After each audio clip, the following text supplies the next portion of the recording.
పఠింప శ్రేష్ఠ గ్రంథము బైబుల్, పఠింప శ్రేష్ఠ గ్రంథము బైబుల్. అనుదినము పఠించిన ప్రేమతోడ నడుపును, ఓ పఠింప శ్రేష్ఠ గ్రంథము బైబుల్.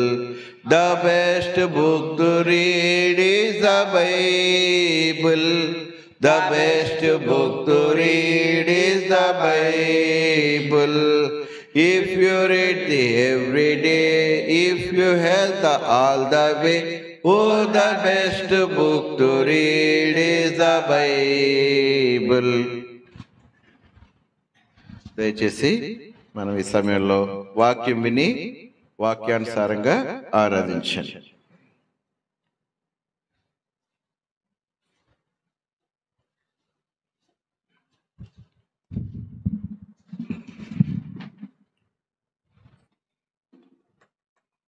దేవుడి స్తోత్రము. కూడి వచ్చిన మీకు అందరికీ యేసుక్రీస్తు వందనాలు.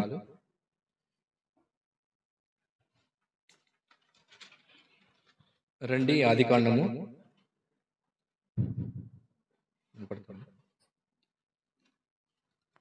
ఆదికాండము 22వ అధ్యాయము 13వ వచనం. ఆదికాండము 22వ అధ్యాయము 13వ వచనం అందరం కలిసి చదువుకుందాం. అప్పుడు అబ్రహాము కనులెత్తి చూడగా పొదలో కొమ్ములు తగులుకొని ఉన్న ఒక పొటేలు వెనుక తట్టున కనబడెను. అబ్రహాము వెళ్ళి ఆ పొటేలును పట్టుకొని తన కుమారునికి మారుడుగా పెట్టి దహన బలిగా అర్పించెను. అలాగే యోహాను సువార్త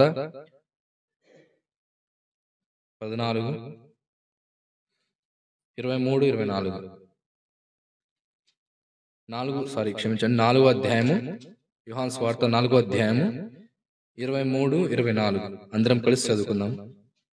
అయితే యథార్థముగా ఆరాధించేవారు ఆత్మతో సత్యముతో ఆయన తండ్రిని ఆరాధింపవను. అది ఇప్పుడు వచ్చి ఉన్నది. తన్ను ఆరాధించేవారు అటివారే కావాలని తండ్రి కోరుచున్నాడు.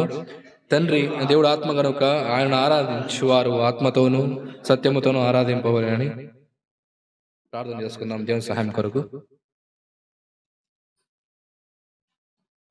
పరలోకమందున మా తండ్రి, పరిశుద్ధమైన దేవా, నిత్య నివాసి నిత్యగు తండ్రి, నీకు వందనములు స్తోత్రములు ప్రభువా. ఇంతవరకు కీర్తనల ద్వారా మీరు మహిమపరచబడ్డారు. స్తోత్రాలు, వందనాలు ప్రభువా. గడిచిన కాలం అంతటా లెక్కదాట మరుగుపరిచి ఈ విధముగా పరిశుద్ధ మందిరములో పరిశుద్ధంగా ఈ విధంగా పరిశుద్ధ మాట వినటకు చేరి మేము అందరం అన్నిల ముందు స్తోత్రాలు, వందనాలు తండ్రి. జ్ఞాపకం చేసుకుంటున్నాము తండ్రి, నిలబడుతున్నాను, జ్ఞాపకం చేసుకోండి. ఆరాధన ఎంత మాత్రము యోగ్యత వాడను, అల్పుడునయ్యా, భాగ్యునయ్యా, నిష్ప్రయోజనునయ్యా, ఎంత మాత్రము తెలివి లేదు, జ్ఞానం లేదు, మాట మాన్యముగా వాడను, నాలుక ప్రభువా సరిగా మాట్లాడలేను, సహాయం చేయండి, ఇక్కడ చూపించండి. ఈ పరిశుద్ధమైన ప్రభు మాటలు ప్రభువా అల్పుడైన నా నోటి నుంచి మీరు మాట్లాడండి, సహాయం చేయండి. నా నోటిలో మీరు ఉండి ప్రభువా మీరే మాట్లాడి ప్రభు చూపించండి. వినగల తెలుగు గ్రహించే మనసు దయచేయండి. వచ్చిన వారిని బట్టి స్తోత్రాలు ప్రభువా. రానే ఉన్న బిడ్డలందరినీ జ్ఞాపకం చేసుకోండి ప్రభువా. మార్గంలో వచ్చేవారిని, బస్సులో వచ్చేవారిని, ట్యాక్సీలో వచ్చేవారిని అందరినీ జ్ఞాపకం చేసుకోండి. కాలినడక వచ్చేవారిని సగా ప్రభువా సమయం అయిపోయింది, సహాయం చేయండి, నడిపించండి. సురక్షితంగా క్షేమంగా వాళ్ళు నడిపించి నీ మందిరంలో ఆత్మీయ మేలు పొంది గురించి వెళ్ళటకు సహాయం చేయండి ప్రభు. ఆరాధనలో సంఘ క్షేమాభివృద్ధి కలిగి ప్రభు మీరు మాట్లాడి ఆత్మతో సత్యంతో ఆరాధించలేకుండా సహాయం చేయండి. మీ పరలోక యొక్క స్వరంలో మెల్లైన స్వరంలో ఇక్కడ వినిపించండి. మీ ఆత్మ సంచారం దయచేయండి. మందిరం చుట్టూ మీ కంచె వేసి కాపాడండి. నిద్రమత్తుగా కాకుండా సాతాను విత్తనాలు ఎత్తుకోపోకుండా ప్రభు మా హృదయాలు భద్రపరిచి మీ యందు మేము దృష్టి నుంచి ఏకాగ్రత కలిగి ప్రభా నీ యందు మేలు పొందుటకు సహాయం చేయమని, ఆత్మతో సత్యంతో మరొకసారి జ్ఞాపకం చేసుకుని ఆరాధించడానికి సహాయం చేయమని ప్రార్థించి అడిగి పొందుకున్నా బ్రహ్మ తండ్రి.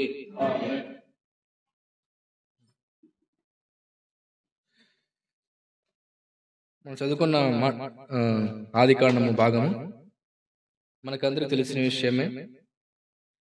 22వ అధ్యాయంలో ఏదన్నా 22వ అధ్యాయంలో ఏం జరుగుతుంది?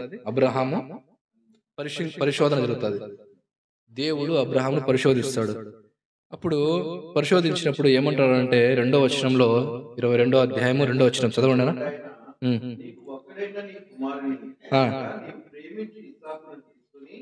మోరియా దేశమునకు వెళ్ళి అక్కడ నేను నీతో చెప్పబోవు పర్వతములో దాని మీద దహన బలిగా అతను అర్పించమని చెప్పింది. దేవుడు అబ్రహామును పిలిచినప్పుడు అతని వయస్సు 75 సంవత్సరాలు. ఆదికాండము 12వ అధ్యాయంలో దేవుడు పిలుస్తాడు అబ్రహామును పిలిచినప్పుడు అతని వయస్సు 75 సంవత్సరాలు. అతను మరణించినప్పటికీ ఆయన వయస్సు 175 సంవత్సరాలు. 25వ అధ్యాయంలో ఉంటుంది అన్నమాట. 25వ అధ్యాయము 7వ వచనంలో ఉంటుంది 175 సంవత్సరాలు. అంటే అబ్రహాము దేవునితో నడిచిన సంవత్సరాలు ఎన్ని అంటే మనం లెక్క వేసుకుంటే 100 సంవత్సరాలు దేవునితో నడిచినాడు. అయితే దేవుడు 12వ అధ్యాయంలో వాగ్దానం చేస్తాడు. ఏమంటాడు? నేను మీకును ఈ సంతానమును ఇసుకరేణి వలె విస్తరింపజేస్తాననేసి నా మాట విని అంతని విడిచి రమ్మంటాడు. అప్పుడు వచ్చినప్పుడు 17వ అధ్యాయం వరకు అప్పుడు మళ్ళా వస్తాడు. 17వ అధ్యాయం రండి, 17వ అధ్యాయము 1వ వచనము. అబ్రహాము 99 ఏళ్లవాడైనప్పుడు యెహోవా అతనికి ప్రత్యక్షమై, నేను సర్వశక్తిగల దేవుడను, నీతిలో నడుచుచు నిందారహితుడవై ఉండుము, నాకును నీకును మధ్య నా నిబంధన నియమించి నిన్ను అత్యధికముగా అభివృద్ధి పొందించుదని అతనితో చెప్పాడు.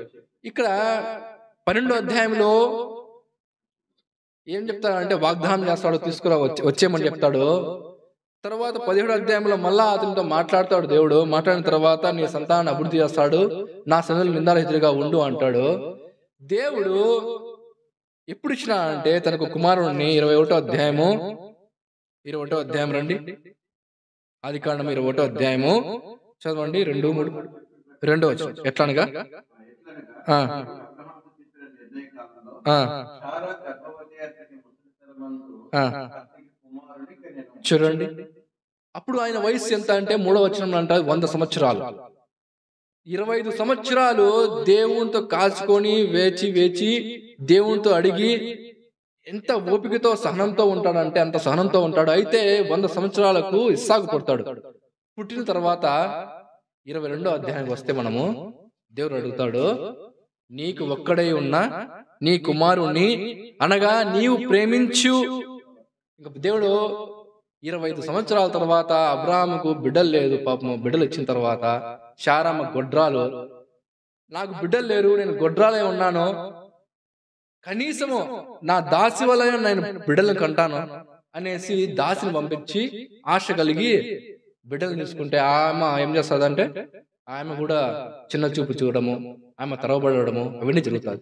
25 సంవత్సరాల తర్వాత ఇస్సాకు దేవుడు ఇచ్చిన తర్వాత దేవుడు పరిశోధిస్తాడు. ఏమంటాడు? నీవు ప్రేమించు. ఎంత గారాభంగా ఉంటాడండి. లేక బిడ్డ పుడితే తల్లిదండ్రులకు ఎంత ప్రేమ ఉంటుంది ఆ బిడ్డ మీద. ఏమన్నా మనకు బిడ్డలు తొందరగా పుట్టారు కాబట్టి మనకు పైకెత్తాలక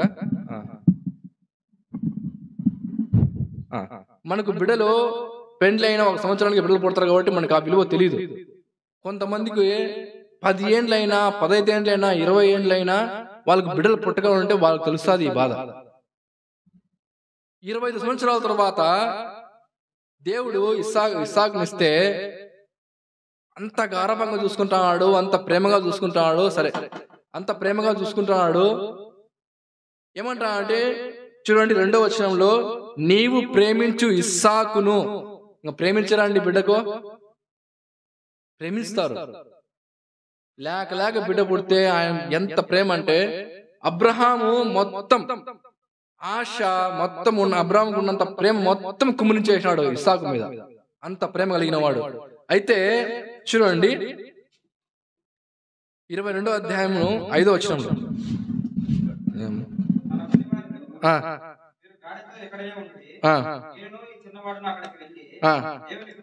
దేవునికి మురుక్కి చూడండి. ఇక్కడ దేవుడు ఏమన్నా 2వ వచనంలో మనం చూస్తే నీ కుమారుణ్ణి దహనబలిగా అర్పించమంటాడు.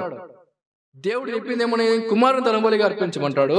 5వ వచనానికి వచ్చేసరికి పనివాడితో కొండ కింద మొరియా దేశం పర్వతం కింద నిలబెట్టి వాళ్ళు ఏమంటారంటే, మీరు ఇక్కడే ఉండండి, నేను ఈ చిన్నవాడు ఎవడమ్మా? ఇస్సాకు నేను పోయేసి దేవునికి మొక్కి మళ్ళా వస్తామంటాడు. మళ్ళా వస్తారా అండి? అవకాశం ఉందా? లేదు. మళ్ళా వచ్చే అవకాశం లేదు. దేవుడు అబ్రహాముకి ఏం చెప్పినాడు? నీ కుమారుడు దహనబలిగా ఇచ్చేస్తే మళ్ళీ ఎట్లా వస్తాడు? ఇది మన ఆలోచన. అయితే అబ్రహాం ఆలోచన ఏమంటున్నాడు చూడండి, నేను ఈ చిన్నవాడిని అక్కడికి వెళ్ళి దేవునికి మొక్కి మరలా మీ వద్దకు వచ్చేది. ఎందుకు ఇంత విశ్వాసం ఎనకు? అపోస్తలుడైన పౌలు రాస్తాడు చూడండి, హెబ్రీ రాసిన పత్రిక 11వ అధ్యాయంలో అపోస్తలుడైన పౌలు ఎంత బాగా రాస్తాడు. 11వ అధ్యాయం 19వ వచనం, 11:19 హెబ్రీ రాసిన పత్రిక 11:19.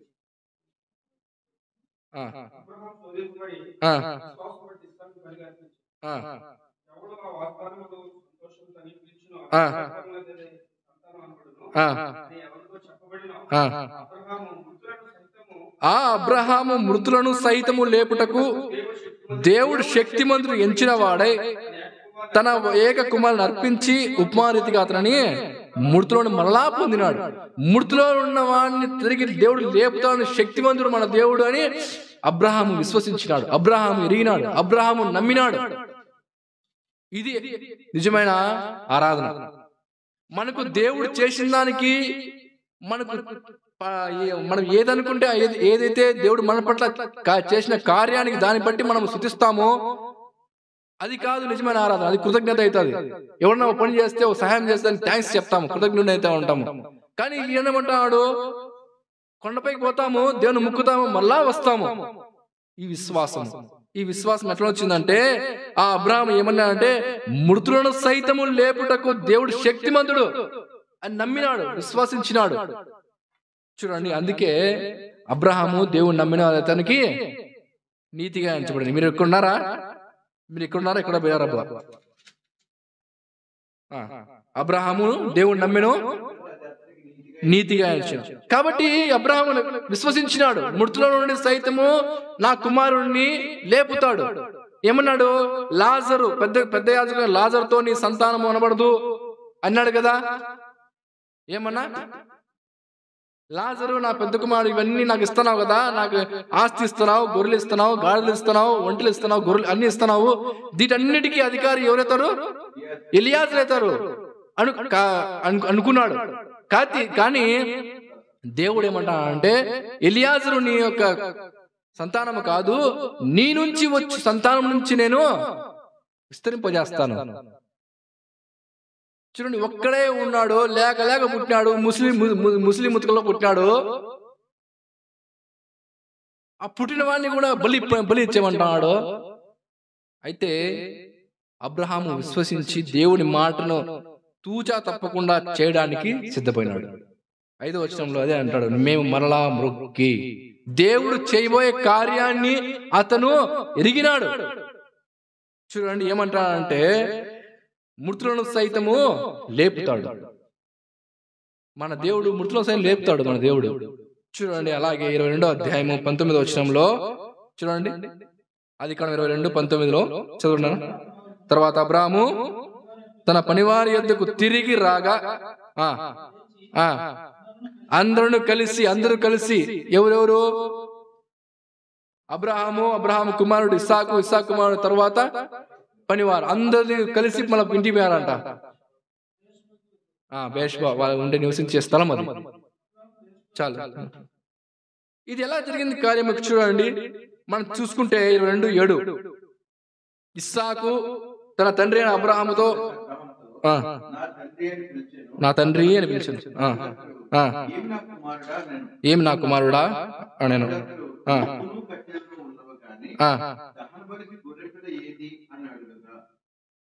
చూడండి అమ్మా, పని వాళ్ళని కింద పెట్టేసినాడు, కొడుకు నెత్తిన కట్టెలు పెట్టినాడు, నిప్పును కత్తిని పట్టుకొని కొండ ఎక్కుతాను, పర్వతం ఎక్కుతాను బలి ఎర్పించేదానికి. ఏమన్నా కొడుకు అడుగుతున్నాడు తండ్రికి, నాయనా దహన బలి ఇచ్చేదానికి గొర్రెపిల్ల ఏది? తండ్రికి తెలుసు నేను కుమారునికి బలిస్తానని, కుమారుని తెలియదు నేను బలి అయిపోవడానికి వెళ్తున్నానని. ఎంత మాయకంగా అడిగినాడు. ఏమడిగినాడు? గొర్రెపిల్ల ఏది? దహన బలి. ఆ తండ్రి మనసు ఎంత తలడిల్లిపోయింటుంది. తండ్రి చెప్పగలడా నేను నిన్నే బలి దేవుడు అడిగినాడు, నిన్నే ఇచ్చిన పోతున్నాను చెప్పగలడా? ఎంత ప్రేమ ఉండే ఆయనకు, ఎంత గారభంగా ఉన్నాడు, ఎంత సున్నితంగా పెంచబడ్డాడు. 318 మంది దాసులు ఉన్న అబ్రహాము ఎంత గుండె తరుక్కుపోయింటుంది ఆ మాట విన్నప్పుడు. కట్టెలు మోసుకొని పోతాడు. ఎవరినైతే బలిచ్చేదానికి కట్టెలు అవసరము, దహన బలిచ్చేదానికి కట్టెలు అవసరము, ఆ కట్టెలే తన బలి తన బలికి ఇవ్వడానికి, తను దహించడానికి కట్టెలు అవసరం. ఆ కట్టెలు మోసుకొని పోతాడు. తండ్రి మనసు ఎంత తలడిల్లిపోయి ఉంటుంది, చాలా తలడిల్లిపోయి ఉంటుంది. అయితే ఆయన అంటాడు, అబ్రహాము ఎంత విశ్వాసంతో అంటాడు చూడండి. 8వ వచనం, నాకు అబ్రహాము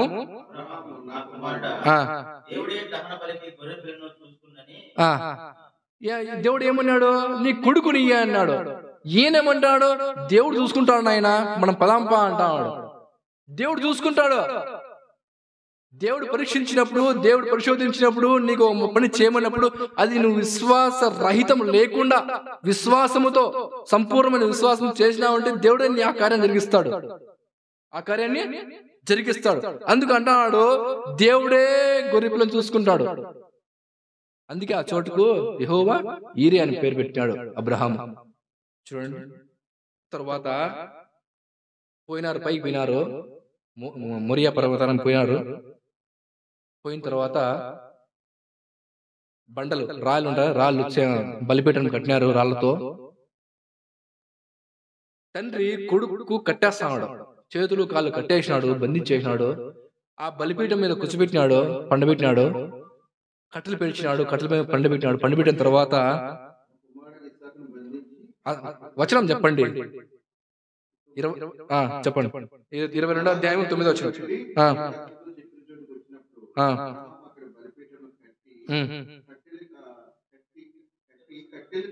కట్టెలు చక్కగా పేర్చి తన కుమారుడు ఇస్సాకును బంధించి ఆ పీఠము పైన కట్టెలు మీద పెట్టెను. చూడండి, అయితే తండ్రి ముసిలోడు, తోస్తే పడిపోతాడు. ఈ పిల్లోడు ఎదుగుతాను, పిల్లోడు ఎందుకు అట్లా చేస్తాను నువ్వు ఒక్క మాట కూడా అనలేదు. తండ్రి తన సొంత కొడుకుని చేతులు కట్టేసి కాళ్ళు కట్టేసి బలిపీఠం కట్టి కట్టెలు పేర్చి దానిపైన పండబెడితే తండ్రి అంత పని చేసినా కూడా తండ్రికి ఒక్క మాట కూడా మాట్లాడలేదు. ఎందుకు ఇట్లా చేస్తున్నావు నాయనా అని ఒక్క మాట కూడా ఎత్తి జవాబు చెప్పలేదు. ఎంత ఆత్మీయతలు పెంచి పెరిగింటాడు చూడండి. ఇదిగో మనం ఆలోచించాలి. తండ్రి ఏమి చేసినా కొడుకు ఇష్టంగా ఉంది. ఇప్పుడు మనము ఇదే పని మనం చేసినామంటే మన కొడుకు తన్ని ఏదో చేసి ఆ కత్తి మనలే పొడిసి పొడసడా, నువ్వు ముసలి, నువ్వు సత్య సాగు, మమ్మల్ని చంపుతావు. నువ్వు ముసలి అయిపోయినావు, నీకు పోయే కాలం వచ్చింది, మేము బతికే కాలం మీద అంటారు ఈ జనరేషన్ లో. ఇప్పుడే చెప్పమాట వెనక ఉన్నారు మన పిల్లలు, చిన్న చిన్న పిల్లలు కూడా ఫోన్ నీకంటే అడ్డమాటలు మాట్లాడతారు. కానీ ఇస్సాకు తండ్రి ఇంత చేసినా కూడా నోరు మాట వల్ల కూడా ఏం మాట్లాడలేదండి. చూడండి ఎంత గొప్ప ఆ పెంపకం. తల్లిదండ్రులు ఆత్మీయతలో పెరిగి ఉంటే బిడ్డలు కూడా ఆత్మీయతలు ఆటోమేటిక్ గా తండ్రిని చూసి పెరుగుతారు. దేవుని స్తోత్రం. అయితే ఇక్కడ ఇస్సాకు ఏం మాట్లాడలేదు. పండబెట్టేసినాడు, గొంతు పట్టుకున్నాడు, కత్తి ఎత్తినాడు. అప్పుడు కూడా ఏం గుడ్డోడా ఇస్సాకు గుడ్డోడనా? కత్తి ఎత్తుకున్నాడు, బంధించేసినాడు, పొడిచేస్తారా మా నాయన అనుకున్నాడు. అప్పుడు కూడా ఏం మాట్లాడలేదు. దేవుడు ఇదంతా చూస్తున్నాడు పైనుంచి. దేవుడు ఇదంతా చూస్తున్నాడు. ఎంతవరకు వస్తాడో చూద్దాం. అబ్రహాం అంతా చూస్తున్నాడు. చూసిన తర్వాత చివరికి ఆఖరి క్షణంలో అబ్రహాముతో అంటాడు దేవుడు. చూడండి, ఇప్పుడు వచనం చెప్పండి, చెప్పండి. అట్లా 22వ అధ్యాయము 11వ వచనం. యెహోవా దూత పరలోకము నుండి అబ్రహామా అబ్రహామా అని అతని పిలిచెను. అందుకతడు చిత్తం ప్రభువా అని. దేవుడు పిలిస్తే అబ్రహామా అబ్రహామా అన్నాడు. పిలుస్తాడు, అబ్రహామా అబ్రహామా. ఈయన దాసుడు కదా, చిత్తం ప్రభువా చెప్పు నాయనా. చూడండి, పిలిచినప్పుడు ఏమంటారంటే చూడండి 10వ వచనం. అప్పుడు అబ్రహాము 9వ వచనం చదవండి. అలాగ వారిద్దరూ కూడిపెట్టి ఇప్పుడు చదివింది 11 కదా, 12వ వచనం చదవండి. 12 చదవండి. యెహోవా దూత పరలోకం నుండి అబ్రహాము అని పిలిచెను. ఇంత చిత్తం ప్రభువని అప్పుడు ఆయన ఆ చిన్నవాడి మీద చేయి వేయకుము, అతనేమీ చేయకుము, నీకు ఒక్కడై ఉన్న నీ కుమారుని నాకు వెనుక తీయలేదు గనుక నీవు దేవునికి భయపడి వాడవని. చూడండి నాయనా, నేనేదో 70 సంవత్సరాల్లో మా కంపలో మా బంధువుల మంటలో మా అందరిలో మా ఊర్లో నేను ఉంటే పిలిస్తీవి, కొడుకులు ఇస్తానంటివి, సంతానం ఇస్తానంటివి, పోనీ నాయనా నీకోసం చూసుకుంటే 20 సంవత్సరాల తర్వాత ఇచ్చినావు, మళ్ళా వాడినే బలి ఇమ్మన్నావు అని ఒక్క మాట కూడా మాట్లాడకపోగా లేక పుట్టిన ఇస్సాకును బలి చేసేదానికి సిద్ధపడిపోయినప్పుడు అప్పుడు కూడా ఏం మాట్లాడాల, మనసు మారలేదు. అప్పుడు తర్వాత ఆఖరి క్షణంలో ఇంకా దించేస్తాడు, కత్తి దించేస్తాడు. అనంగా ఏమంటాడంటే అబ్రహమా ఆగుము, ఆ చిన్నవాడి మీద చెయ్యి వేయద్దు అని చెప్పి తర్వాత ఏమంటా అంటే 13వ వచనం. ఇప్పుడు 13 రండి, 13వ వచనము. అప్పుడు అబ్రహాము కళ్ళెత్తి చూడగా పొదలో కొమ్ములు తగులుకొని ఉన్న ఒక్క పొట్టేలు వెనుక తట్టును కనపడెను. అబ్రహాము వెళ్ళి ఆ పొట్టేలను పట్టుకుని తన కుమారునికి మారుగా పెట్టి దళబలి అర్పించాను. చూడండి, కుమారుడు కట్టి ఇప్పేశాడు, తీసి దహనబలి మీద ఉన్న కుమారుని దింపేసి ఆడ చిగులుకున్న పొట్టేలు తీసుకొచ్చి దహనబలిగా అర్పించినాడు. అప్పుడు దేవుడు వాగ్దానం వేస్తాడు. ఏం వాగ్దానం అన్నది? 14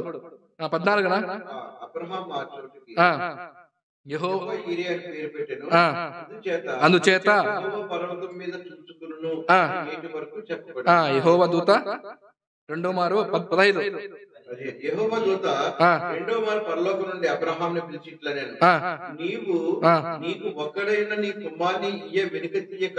పైన మొదటి వచనంలో మనం చూస్తే నీకు ఒక్కడై ఉన్న నీవు ప్రేమించుచున్న ఇస్సాకు అని అంటాడు.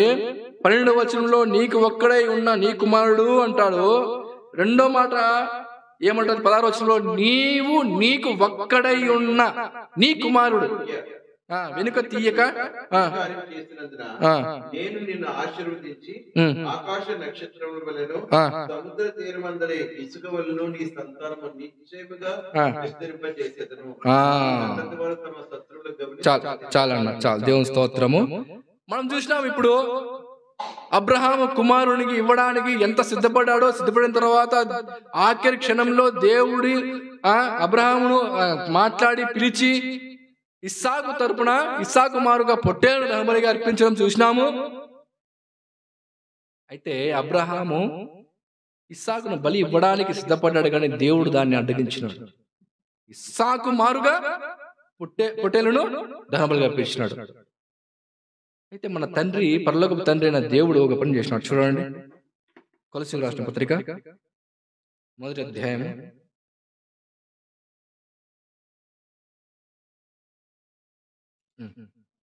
1వ అధ్యాయము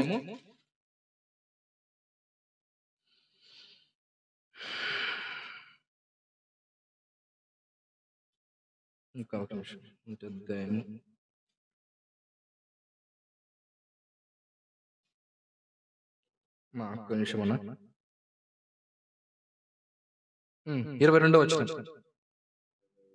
22 తన సన్నిధిని పరిశుద్ధులుగాను నిర్దోషులుగాను నిరపరాధులుగాను నిలవబెట్టుటకు ఆయన మాంసయుక్తమైన దేహమందు మరణము వలన ఇప్పుడు మిమ్మల్ని సమాధానపరిచెను. మరణము వలన ఇప్పుడు దేవునితో సమాధానపరిచినాడు. ఎవరు? యేసు ప్రభు. ఎలా వచ్చినాడు? మాంసయుక్తంగా వచ్చినాడు. అక్కడ చూస్తే అబ్రహాము ఒక్కడై ఉన్న కొడుకు, ప్రేమించబడ్డ కొడుకు. ఇక్కడ కూడా దేవుడు, తండ్రి అయిన దేవుడు యేసు ప్రభు చేత ప్రేమించబడ్డాడు. మత్తయి సువార్త 3వ అధ్యాయం 17వ వచనంలో బాప్తిసం తీసుకున్న తర్వాత ఆకాశం నుండి పరిశుద్ధాత్మ ఎట్లా వచ్చింది? పావురం వల్ల వచ్చింది. మర్చిపోయారా? రండి, 3వ అధ్యాయము మత్తయి సువార్త 3వ అధ్యాయము 17వ వచనం చదవండి. 17 17వ వచనం. ఇదిగో ఇదిగో మరియు ఆయనే నా ప్రియకుమారుడు, ఇదిగో ఈయనే నా ప్రియ కుమారుడు, ఈయన యందు నేను నేను ఆనందించున్నానని శబ్దం ఆకాశం నుండి వచ్చింది. చూడండి, దేవునికి తండ్రి అయిన దేవునికి ప్రియ కుమారుడైన యేసు ప్రభు యేసు బాప్తిస్మం పొందిన వెంటనే నీళ్లలో నుండి ఒడ్డుకు వచ్చెను. ఇదిగో ఆకాశం తెరబడయు దేవుని ఆత్మ పావురవలె దిగి తన మీదకి వచ్చినట్టు చూచాడు. వచ్చిన తర్వాత దేవుడు తన కింద ఉన్న కుమారుడైన యేసు ప్రభు చెప్తాడు. ఇదిగో ఈయనే నా ప్రియకుమారుడు. యేసు ప్రభువును చూసి అక్కడ బాప్తిస్మం తీసుకుని వచ్చిన వారందరూ చెప్తాడు, ఇదిగో ఈయనే నా ప్రియ కుమారుడు, ఈయన యందు నేను ఆనందించున్నాను. తండ్రి అయిన దేవునికి మన ప్రభువైన యేసుక్రీస్తు వారు ప్రియ కుమారుడు. రోమీయులకు రాసిన పత్రిక 8వ అధ్యాయం 32వ వచనంలో సొంత కుమారుడు, సొంత కుమారుడు. చూడండి, రండి, రోమీయులకు రాసిన పత్రిక 8వ అధ్యాయము 32. సొంత కుమారుని అనుగ్రహించుటకు వెనుక తీయక మనందరి కొరకు ఆయనను అప్పగించిన వాడు, తన సొంత కుమారుని అనుగ్రహించుడు వెనుక తీయగా అబ్రహాము ఇస్సాకును అర్పించుటకు దహన బలిగా అర్పించుటకు వెనుక తీయక నుండి మనం చదువుకునే భాగము. ఏం చదువుకున్నామన్నా? ఆదికాండం 22వ అధ్యాయంలో ఈ యొక్క 16వ వచనం, నీవు నీకు ఒక్కడై ఉన్న నీ కుమారుని ఈయ వెనుక తీయక, అబ్రహాము ఇస్సాకును ఇవ్వడానికి వెనుక తీయలేదు. అలాగే తండ్రి అయిన దేవుడు కుమారుడైన యేసు ప్రభును అప్పగించుటకు, చూడండి 32వ వచనము 8వ అధ్యాయం 32వ వచనము, తన సొంత కుమారుని అనుగ్రహించుటకు వెనుక తీయక, ఎవరి కోసము? మనందరి కొరకు ఆయనను అప్పగించిన వాడు సమస్తము ఇస్తాడు. తన సొంత కుమారుడు, తను ప్రేమించే కుమారుడు, ఆయన తన యందు ఆనందించేవాడు. ఇటువంటి దేవుడు మన అందరి కొరకు ఎలా ఇచ్చినాడంట? 8వ అధ్యాయము 4వ వచనం చదవండి అన్న. అదే 8వ అధ్యాయం 4వ వచనం, రోమీయులకు రాసిన పత్రిక 4వ వచనము. శరీరం శ్రింపక ఆత్మ అనుసరించియే నడుచుకుని మన యందు ధర్మశాస్త్ర సంబంధమైన నీతి విధి నెరవేర్చడం వలనని పాప పరిహారార్థం నిమిత్తము పాప శరీరాకారముతో పంపి, చూడండి, దహన బలిగా అర్పించుటకు ఇస్సాకును ఎన్నుకున్నాడు, అబ్రహామును పరిశోధించినాడు. అయితే ఇక్కడ చూస్తే తండ్రి ఏం చేసినాడు అంటే పాపము పరిహారం నిమిత్తము, మనుషులందరి పాప పరిహారం నిమిత్తము దేవుడు తన సొంత కుమారుని ఏం చేసినాడు? పాప శరీరాకారముతో పంపినాడు. పాప శరీరాకారంతో పంపినాడు. ఆనాడు ఆదాము అవ్వ చేసిన ఆ యొక్క పాపమును బట్టి, మనుషులకు వచ్చే జన్మత కర్మత పాపమును బట్టి వాటన్నిటి పరిహరించడానికి, వాటన్నిటి కడగడానికి, వాటన్నిటి తీసివేయడానికి పాప పరిహారార్థం నిమిత్తమై తన సొంత కుమారుణ్ణి, తను ప్రేమించి కుమారుణ్ణి, తను ఆనందించి కుమారుణ్ణి నీ కొరకు, నా కొరకు, సమస్త మానవాళి కొరకు పంపించినాడు. ఇస్సాకు అడిగినాడు, తండ్రి దహన బలికి గొర్రెపిల్ల లేదే? బాప్తిస్మం యోహాను అన్నాడు తన 2 శిష్యులతో, ఇదిగో లోక పాపం మోసుకొని పోవు దేవుడి గొర్రెపిల్ల, మన దేవుడి గొర్రెపిల్ల. మన గొర్రెపిల్ల ఎవరు? మన నిమిత్తము తండ్రి అయిన దేవుడు బలైపోయినాడు. బలిపీఠం మీద బలి సింహాలం ఇస్సాకు. అయితే ఇస్సాకు బదులు పొట్టేలును దేవుడు మారుగా అర్పించినాడు. అయితే ఆ శిలువ ఎక్కవలసిన వారు, శిలువ మరణం పొందవలసిన వారు, పాపం నిమిత్తమై 2వ మరణానికి పాత్రవలసిన వారము, పాపం నిమిత్తమై 2వ మరణానికి పాత్రమై అగ్ని కిందలో పడవలసిన వారు, యుగ యుగములు మన పురుగు చావకున్నట్లు ఆరుకున్నట్లు వేతపడవలసిన వారు మన నిమిత్తమై ప్రభు అయిన యేసుక్రీస్తు వారు మన పాప మనలో ఉన్న పాపమును తీసివేయటకు, పరిహరించుటకు, పాపమును తీసివేయటకు, కడుగుటకు ఏం చేయబడ్డాడు? పాప శరీరాకారముతో పంపబడ్డాడు. పాప శరీరాకారంతో పంపబడ్డాడు మన నిమిత్తమై. చూడండి ఎంత గొప్ప విషయం ఇది. సిలువ వేయడానికి ఇంకా కొంచెంసేపు నన్ను వచ్చి పట్టుకొని పోతారు గెచ్చబడిన తోటలో అనగా దేవుడు ప్రార్థన చేస్తాడు. ప్రభువైన యేసుక్రీస్తు వారు సర్వమును సృష్టించిన ఆయన మానవ శరీరాకారంతో వచ్చి ఏమంటాడు? గెత్సేమనే తోటలో ప్రార్థన చేస్తాడన్నా. ఏం చేస్తాడు ప్రార్థన? తండ్రి, నీ చిత్తమైతే ఈ గిన్నె నా ఎదుట నుండి, అంత వేదనకరమైన పాపది, అంత భరించలేని పాప భారం అది. మనుషులందరి కొరకు, పుట్టి చచ్చిపోయిన వాళ్ళందరి కొరకు, పుట్టిన వాళ్ళందరి కొరకు, పుట్టబోయే వాళ్ళందరి కొరకు, వర్తమాన భవిష్యత్ కాలంలో జరిగే పాపములన్నిటి కొరకు భరించడానికి, మోయడానికి చాలా కష్టతరమైన వేదనకరమైన గిన్నెది. అందుకు ఆయన ఏమంటాడు? తండ్రి, నీ చిత్తమైతే ఈ గిన్నె నా ఎదుట నుండి. నాయనా, దహన బలికి గొర్రెపిల్ల ఎక్కడా?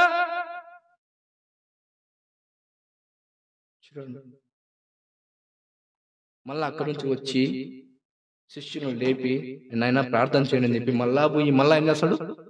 మళ్ళా 2 సార్లు అడుగుతాడు తండ్రికి. జవాబు రాదు. 2 సార్లు తండ్రిని అడుగుతాడు, తండ్రి తండ్రి.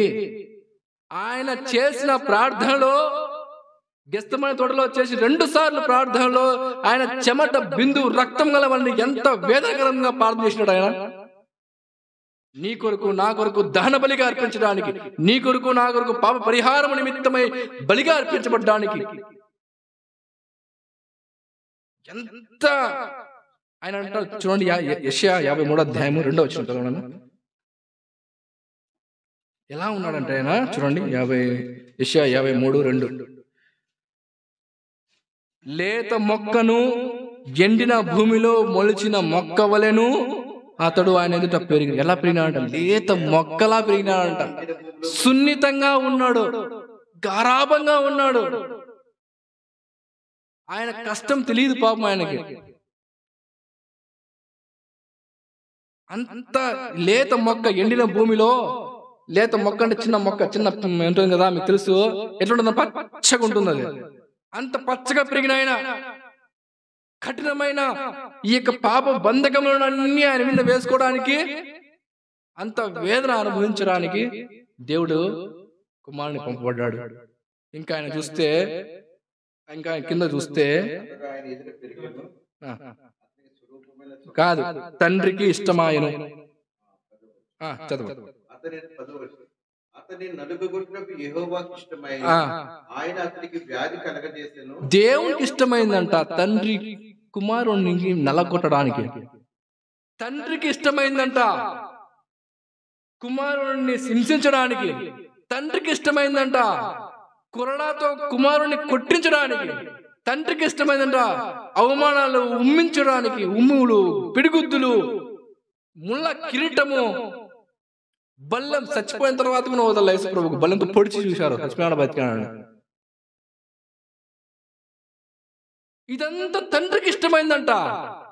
ఎందుకో కొలస్సీయులకు రాసిన పత్రిక, అదే కొలస్సీయులకు రాసిన పత్రికలో 1వ అధ్యాయంలో చూడండి ఎంత చక్కని మాట ఉంటున్నది.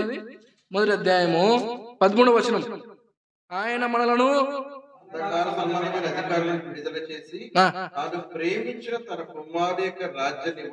దీనికోసము దేవునికి ఇష్టమైంది మనలందరినీ పాతాళానికి, మనలందరినీ ఆ కటిక బిలంలోనికి, అగ్ని గంధంలో పడవేయకుండా తన సొంత కుమారుణ్ణి, తన ప్రియమించి కుమారుణ్ణి, తన ఆనందించి కుమారుణ్ణి, ఒక్కడే ఉన్న కుమారుణ్ణి నల్లగొట్టడానికి దేవునికి ఇష్టమైంది. ఎందుకు? అంధకార సంబంధంలో ఉన్న మనలందరినీ విడిపించడానికి, ఇంకా విడిపించడానికి, వాని అధికారంలో నుంచి విడుదల చేసేదానికి, తాను ప్రేమించిన కుమారుని యొక్క రాజ్య నివాసులుగా చేసేదానికి దేవునికి ఇష్టమైందంట. చూడండి ఎంత గొప్ప ధన్యత మనకు. ఇట్లా దేవుణ్ణి మనము ఆలస్యం చేసి వచ్చేది. ఇట్లా దేవుని మనం స్తుతించలేకుండా ఎలా ఉండగలము? ఇటువంటి దేవుని మనం ఆరాధించడం మన నోరు ఎట్టబడిపోతుంది. తండ్రి అడిగినాడు, అంత బంధించేసి మూట కట్టేసి బలిపీఠం మీద చెట్లు కట్టెలను పేర్చి వాని మీద కట్టి మీద పేరిస్తే ఇస్సాకు ఒక మాట కూడా మాట్లాడలేదు. అయితే యేసు ప్రభు కూడా అంత సిలువ వేసినా కూడా దానికి ముందుగా ఇస్సాకు ఏం చేస్తాడన్న కింద నుంచి ఎత్తుకోపోతాడు కట్టెల మోపు. యేసు ప్రభు కూడా మోపు ఎత్తుకోమోలా, ఏమెత్తుకోమన్నాడా? సిలువ మోసుకొమ్మినాడు. ఇస్సాకు వలె కింద నుంచి పైకి తన బలికి నిమిత్తమై తనకు బలిగా అర్పించు ఆ కట్టెలను ఇస్సాకు మోసుకోకపోతే తనకు సిలువ వేసి ఆ సిలువను ప్రభువు యేసుక్రీస్తు వారు యెరూషలేము వీధులలో ఈడ్చుకొని ఎత్తుకోలేక పడిపోయినాడు. మధ్యలో భరించలేని ఆ నొప్పి, ఆ వేదన, ఆ మంటలు. మనం కన్నా ఒక దెబ్బ పడితేనే మనం తట్టుకుంటామా? నోటి పగలు కొడతాం. అట్లా మనం అంత మంచోళ్ళం. ఎదుటోళ్ళను ఒక మాట అంటే నొచ్చుకుంటాం, ఎక్కడో ఏమో తగులుతుంది. ప్రభువు యేసుక్రీస్తు వారు బొచ్చు కత్తిరించు వాని ఎదుట మౌనంగా ఉన్నట్లు ఆయన నోరు తెరవలేదంట. ఇస్సాకు నోరు తెరవలా. ప్రభువు యేసుక్రీస్తు వారు కూడా నీ నిమిత్తం నా నిమిత్తము ఆ శ్రమను అనుభవించడానికి నిమిత్తము నోరు తెరవలా. అంతవరకు తండ్రి తండ్రి తండ్రి తండ్రి అని యేసు ప్రభు తండ్రి చూపించి ప్రతి విషయంలో కృతజ్ఞతలు చెల్లించి ప్రార్థించి ప్రతి విషయంలో మాదిరిగా చూపించి సిలువ వేసి అంతా చివరిలో ఏమంటాడంటే, నా దేవా నా దేవా నన్ను ఎందుకు చేయి విడిచి. దేవుడు అయిపోయాడు. అందరి పాపములు ఆయన కమ్ముకుపోయినాయి. చీకటి కమ్ముకునిందంట. 3 గంటలు ఎప్పుడు వస్తుందంట. చీకటి కమ్ముకునేసింది. సూర్యుడు చూడలేకపోయాడు ఆయన మరణాన్ని. సృష్టి చూడలేకపోయింది. అంధకారం కమ్మేసింది. తండ్రి కూడా చేయి విడిచేసినాడు. అందరూ చేయి విడిచేసినారు. చివరికి దప్పిగా ఉంటే చిరక చేదు చిరకను నోటికి అందించారు. ఎందుకు నిమిత్తం అంటే నిన్ను నన్ను రాజ్య నివాసులుగా చేయడానికి, తన నివాసులుగా చేయడానికి, పరలోకంలో మన కోసము స్థలాన్ని సిద్ధపరిచి ఆయన మనల్ని ఎత్తుకుపోవడానికి పరలోకానికి. ఆత్మ చావు లేనిది. ఆత్మ ఆయన పెట్టిన దీపం కాబట్టి ఆయనే పరలోకాన్ని తీసుకుని పోవాలనేసి తన సొంత కుమారుణ్ణి, ప్రేమించి కుమారుణ్ణి మనకు మారుగా ఆయన పాప పరిహార నిమిత్తమై సిలువెక్కాడు. ఇందుని బట్టి మనం ఆరాధించాలి. మన నోళ్ళు పడిపోతాయి ఆరాధిస్తే. ఈ దేవుడు ఎలాంటి వాడు తెలుసా? ఒక్క మాట మేము జ్ఞాపం చేసి నేను ముగిస్తాను. ఈ దేవుడు ఎలాంటి వాడు అంటే, కొలస్సీయుల రాసిన పత్రికలోనే ఈ కొలస్సీయుల మొదటి అధ్యాయం అంతా చదవండి. ఇంటికి ఉన్నప్పుడు మీకు బాగా అర్థమవుతుంది. 15 వచనం, 15, 16, 17 3 చదువు. ఆయన అదృశ్య దేవుని స్వరూపి అయి సర్వ సృష్టికి ఆది సంభూతుడై ఉన్నాడు. ఎలయనగా ఆకాశమందైనవి భూమి అందైనవి దృశ్యమైనవి అదృశ్యమైనవి గాని అవి సింహాసములైన గాని ప్రభుత్వములైనను ప్రధానులైనను అధికారములైనను సర్వమును సర్వమును సర్వమును ఆయన యందు సృజింపబడెను. సర్వమును ఆయన ద్వారాను ఆయన బట్టి సృజింపబడిన, ఆయన ద్వారాను ఆయన బట్టి సృజింపబడిను. ఆయన అన్నిటికంటే ముందుగా ఉన్నవాడు, ఆయన సమస్తమును చేసినవాడు, ఆధారభూతుడు, ఆయన సమస్తమునకు ఆధారం కలిగిన వాడు. ఇటువంటి దేవుడు కుమారునిగా వచ్చినాడు. ఇటువంటి దేవుడు నల్లగొట్టబడ్డాడు. ఇటువంటి దేవుడు అంధకార సంబంధమైన అధికారం నుంచి విడిపించడానికి పాప శరీరాకారంతో వచ్చినాడు. ఇటువంటి దేవుడు నీ కుమారుగా నా కుమారుగా సమస్త మానవాళి అందరి పాపములు తీసివేయడానికి సిలువెక్కినవాడు. దేవుని స్తోత్రం. ఇటువంటి దేవుడు మనకు ఏం దొరుకుతాడా? లేత మొక్కవలే ఉన్న దేవుడు. ఇంకో విషయము, పాప శరీరాకారంతో పంపబడ్డాడు కానీ ఆయన అంటాడు, ఒక 3 వచనాలు గుర్తు చేసి నేను ముగిచ్చేస్తా. రండి, కొరింథీయులకు రాసిన 2వ పత్రిక, కొరింథీయులకు రాసిన 2వ పత్రిక 5వ అధ్యాయం 21వ వచనం చదవండి. 5:21. ఎందుకనగా మనమా యందు దేవుడు నీతి ఎగునట్లు పాపం ఎరుగని ఆయనను మన కోసం పాపగా చేయబడ్డాడు. పాపం ఎరుగని ఆయనలో పాపం ఎరుగడు. ఆయన పాపం ఎరుగడు. 1, 2 పేతురు రాసిన మొదటి పత్రిక 2వ అధ్యాయము 22వ వచనం. ఆయన పాపము చేయలేదు. ఆయన నోటి ఏ కపటము ఆయన పాపము చేయలేదు. 1, ఆయన పాపం ఎరుగడు. 2, ఆయన పాపము చేయలేదు. 3 యోహాను రాసిన మొదటి పత్రిక 3వ అధ్యాయం 5వ వచనం. పాపములను తీసివేయటకే ఆయన ప్రత్యక్షమైన మీకు తెలియదు. ఆయన యందు పాపమేమీ లేదు. ఒకటి, పాపం మెరుగుని ఆయన. రెండు, పాపము చేయబడిన ఆయన. మూడు, పాపమేమి లేనివాడు. ఇటువంటి ఆయన పాప శరీరాకారంతో పంపబడ్డాడు. నీ కొరకు, నా కొరకు, మనమందరము పాపులమై ఉండగా మన పాపముల పరిహారము నిమిత్తమై ఆయన ప్రభువైన యేసుక్రీస్తు వారు సొంత కుమారుడైన, తండ్రికి సొంత కుమారుడైన యేసు ప్రభు, తండ్రికి ప్రియ కుమారుడైన యేసు ప్రభు ఏం చేయబడ్డాడు? పంపబడ్డాడు. దేవుని స్తోత్రం. ఇందుని బట్టి మనం ఆరాధించాలి. ఇంకొక మనిషి అంటాడు, 2 సార్లు అంటాడు, నా ప్రియ కుమారుడు, నా ప్రియ కుమారుడు. ఒకటి, బాప్తిస్మ యోహాను బాప్తిస్మ తర్వాత అక్కడ తెరపడతావు కదా, మనం చదువుకున్న భాగం మత్తయి సువార్త 3:17. ఇంకో చోట రూపాంతరం కొండ మీద మోషే, ఎలీయా వస్తారు, సంభాషిస్తారు, మాట్లాడతారు. అన్ని అయిపోయిన తర్వాత పేతురు, యోహాను, యాకోబు ముగ్గురు ఉంటారు. అప్పుడు తండ్రి నా దేవుడు అంటాడు, ఈయన నా ప్రియ కుమారుడు, ఈయన మాట.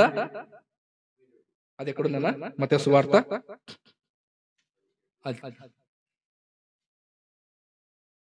మత్తయి సువార్త చదవండి.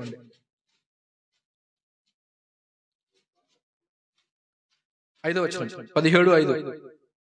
అతడు ఇంకనూ మాట్లాడుచుండగా, ఇదిగో ప్రకాశమానమైన ఒక మేఘము వారిని కమ్ముకొనెను.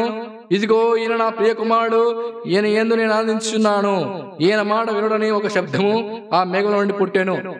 ఇది నా ప్రియ కుమారుడు, నా ప్రియ కుమారుడు 2 సార్లు అంటాడు. చూడండి, మనకందరికి తెలిసిన విషయమే, ఇదంతా తెలిసిన విషయమే. ఇదంతా నెంబర్ వేసుకుంటూ, జ్ఞాపకం చేసుకుంటూ, ఒకవేళ తండ్రి అయిన దేవుడు తన సొంత కుమారుని పంపించకపోతే మన స్థితి ఏమిటి అని జ్ఞాపకం చేసుకుంటూ దేవుణ్ణి పంపించినందుకు ఆరాధిస్తాము. ఇందుని బట్టి కదా మనము యోహాను సువార్త 4:23-24 చదువుకున్నాం కదా, ఆయనను ఆరాధించేవారు యథార్థముగా ఆరాధించాలి. యథార్థముగా ఆరాధించాలి. ఏదో నోటి మాట వల్ల కాదు. మన హృదయము దేవునికి దూరంగా పెట్టుకొని మనం ఆరాధిస్తే వ్యర్థము. ఆరాధన అసలు వినడు. పరలోకంలో అన్ని కోట్ల దేవదూతలు ఉన్నాయి, 4 జీవరాశులు ఉన్నాయి, 24 పెద్దలు ఉన్నారు, 1,000 దేవదూతలు ఉన్నాయి. వాళ్ళని స్తుతించినా కూడా దేవునికి రాని సంతోషము నువ్వు నేను మందిరంలో స్తుతిస్తే వస్తుంది. దేవుడు వింటాడు, ఖచ్చితంగా వింటాడు. మన దేవుడు చూటోడు కాదు, గుడ్డోడు కాదు, మూగోడు కాదు. మన దేవుడు సజీవమైన వాడు. మనం చదువుకున్నాం కొలస్సీ 1:17-16 సమస్తమునకు ఆయన ఆధారభూతుడు. దేవుని స్తోత్రం. ఈ మాటలు బట్టి మనము దేవుని ఆరాధిస్తాం. దేవుడి వాక్యం దీవించిన